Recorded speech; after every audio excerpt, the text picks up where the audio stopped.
देखने वाले हैं खुरई जेएमएस कोचिंग में मासिक असाइनमेंट आंतरिक मूल्यांकन परीक्षा विषय इतिहास का कक्षा 12 वालों का फुल सॉल्यूशन के साथ यह वीडियो लेकर आए हैं आपके लिए। अगर हमने कह दिया 100% इसमें वीडियो में पूरा हल मिलेगा तो मिलेगा, वरना अगर हम वीडियो को स्टार्ट करते हैं तो वहाँ पर आपको थोड़ा बाद में हल दिया जाता है। तो यहाँ पर 100% हल आपको मिलने वाला है। तो चलिए दिया इस वीडियो में आप देखेंगे माह अगस्त का टोटल हल, ठीक है। तो चलिए यहाँ पर सबसे पहले आप देखेंगे सांची का स्तूप कहाँ पर स्थित है। तो सांची का स्तूप मध्य प्रदेश के रायसेन में स्थित है। तो पहला क्वेश्चन आपको कैसा लगा और उसका आंसर भी कैसा लगा जरूर बताएं, ठीक है। इसके बाद चलेंगे नेक्स्ट क्वेश्चन में। तो नेक्स्ट क्वेश्चन में पूछा गया है यानी दूसरे क्वेश्चन में रामायण की रचयिता कौन है। तो रामायण की रचयिता स्वामी वाल्मीकि हैं या महर्षि वाल्मीकि हैं, इस प्रकार आप लिख सकते थे। इसके बाद चलेंगे तीसरे क्वेश्चन में किन यात्रियों ने सती प्रथा के बारे में वर्णन किया है। तो यहाँ पर बर्नियर और इब्न बतूता ने किया था। किसने किया था? बर्नियम और इब्न बतूता ने किया था। इसके बाद चलेंगे चौथे क्वेश्चन में वर्नियर किस देश का निवासी था। तो यहाँ पर आपको देखना है वर्नियर फ्रांस का निवासी था। तो यहाँ पर आपको 4 क्वेश्चनों के आंसर तो मिल चुके हैं। चलिए 5वें क्वेश्चन को भी देख लेते हैं। यहाँ पर लिखा है मुगल काल में किस धातु के सिक्के प्रचलित थे। तो यहाँ पर मुगल काल में प्रमुखतः सोने, चांदी और तांबे के सिक्के प्रचलन में थे। तो आशा करेंगे आप सभी को अच्छी तरह समझ में आ गए होंगे। चलिए 5 क्वेश्चनों के आप अच्छी तरह से लिख लीजिएगा। चलिए इसके बाद चलते हैं 6वें क्वेश्चन पर। तो निर्देश प्रश्न क्रमांक 6 से 7 लघु उत्तरीय प्रश्न। तो यहाँ पर चलिए इनको देख लेते हैं पहले। तो ये रहा आपका 6वां क्वेश्चन। 6वें क्वेश्चन में लिखा हुआ है मुगल काल में ग्राम पंचायत मुखिया के कोई 3 कार्य लिखिए। तो यहाँ पर आपको मुगल काल के ग्राम पंचायत के कार्य लिखना है। तो यानी कि आप देखेंगे किस प्रकार क्या करना पड़ता था।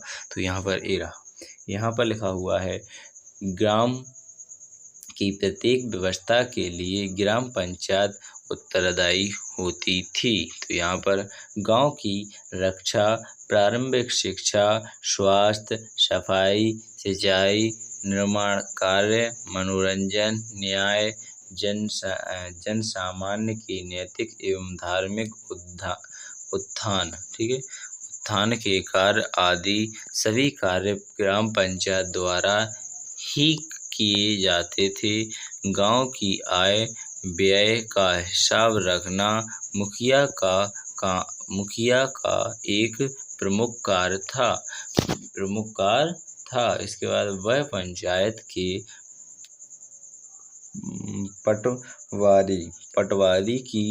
पंचायत के पटवारी की सहायता से इस कार्य को किया करता था। तो यहाँ पर आप पूरा इसे लिख सकते हैं और प्रश्न क्रमांक 6 में पूरा लिख दीजिएगा। चलिए नेक्स्ट क्वेश्चन में देखेंगे। तो यहाँ पर आप पहले क्वेश्चन को देखेंगे कौन सी क्वेश्चन को पूछा गया है, इसके बाद आंसर को भी देखेंगे, ठीक है।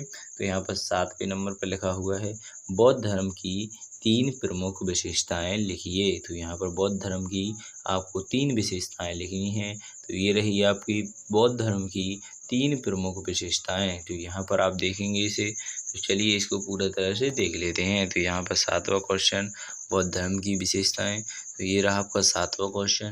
तो ऑप्शन में आपको यहाँ से लिखना प्रारंभ करना है 7वां क्वेश्चन। तो यहाँ पर लिखा हुआ है महात्मा बुद्ध की शिक्षाएं लिखिए। तो पहली नंबर पर कितने दी गई हैं? 5 दी गई हैं। तो चलिए लिखिए। पहली दी गई है विश्व अन्य अर्थात क्षण भंगुर है और यह निरंतर परिवर्तन हो रहा है। विश्व आत्महीन है क्योंकि यहाँ कुछ भी स्थायी अथवा सार्थक नहीं है। इसके बाद लिखेंगे तीसरे को विश्व में 4 आर्य श्रेष्ठ सत्य हैं।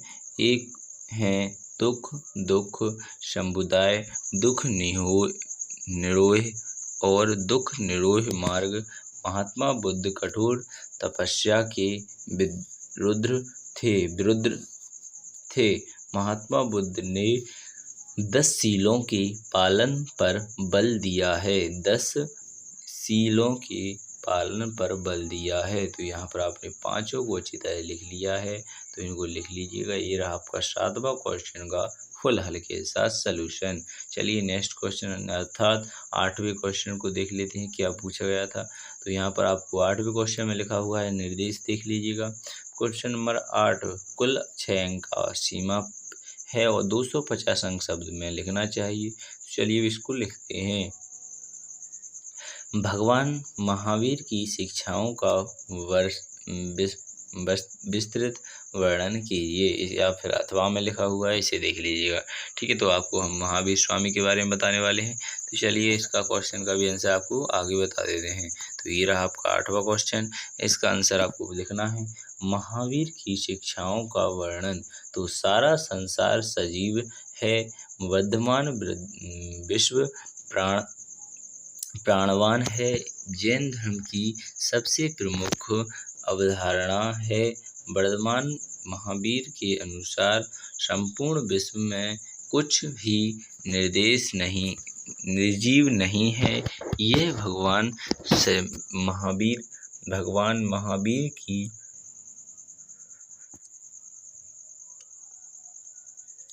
गहन आत्मदृष्टि थी। इसके बाद दूसरा रहेगा अहिंसा।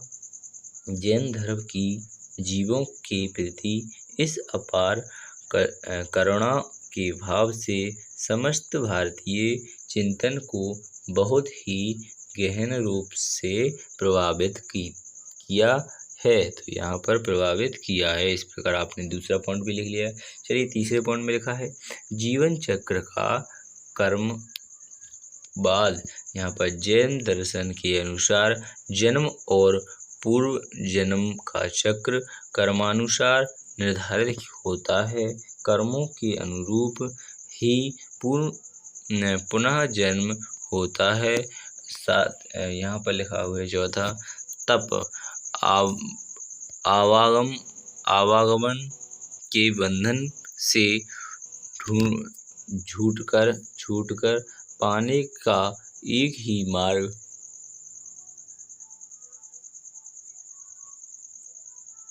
त्याग और तपस्या है। सांसारिक मायाजाल में ना पड़कर मनुष्य को इस बंधन से मुक्त होने के लिए प्रयास करना चाहिए। तो यहाँ पर इसका पूरा सलूशन आपका क्वेश्चन नंबर 8 का यहाँ पर कंप्लीट हो चुका है, तो आप लिख लीजिएगा। चलिए इसके बाद चलेंगे नेक्स्ट। यहाँ पर थोड़ा और दिया गया है, 6 हेडिंग है, 6 नंबर में है, तो इसलिए ठीक है। 8वां क्वेश्चन ये भी, तो आप 5वीं हेडिंग दिखेगी, पंच महातत्व।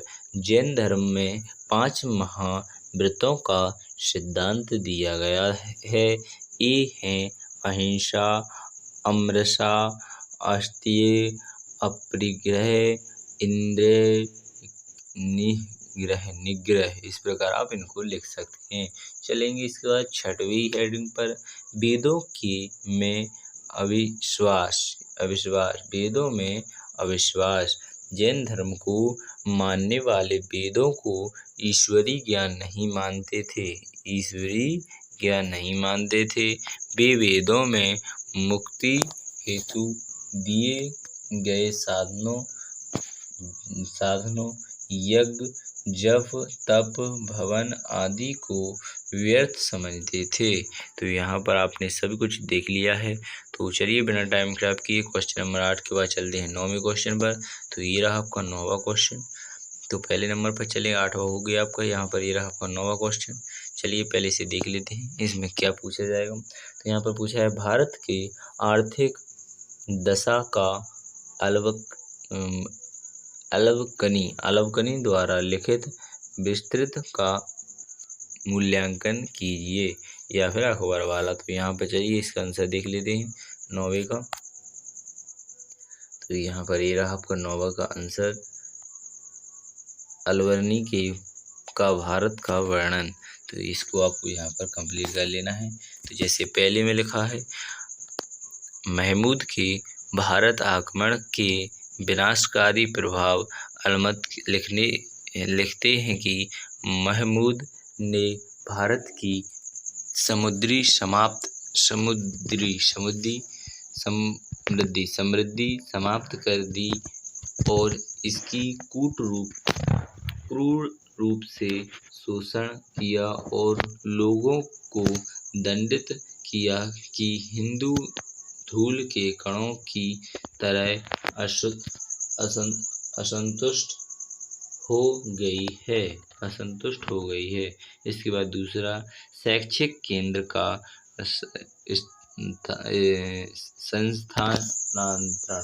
संस्थानांतरण महमूद द्वारा अधीन किए गए शैक्षणिक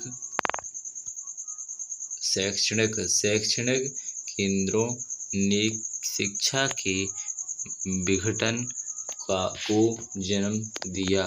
इसके बाद तीसरे में, मुस्लिम के बारे में हिंदू की भावना। अलवतनी लिखते हैं कि हिंदुओं को कुछ दोषों से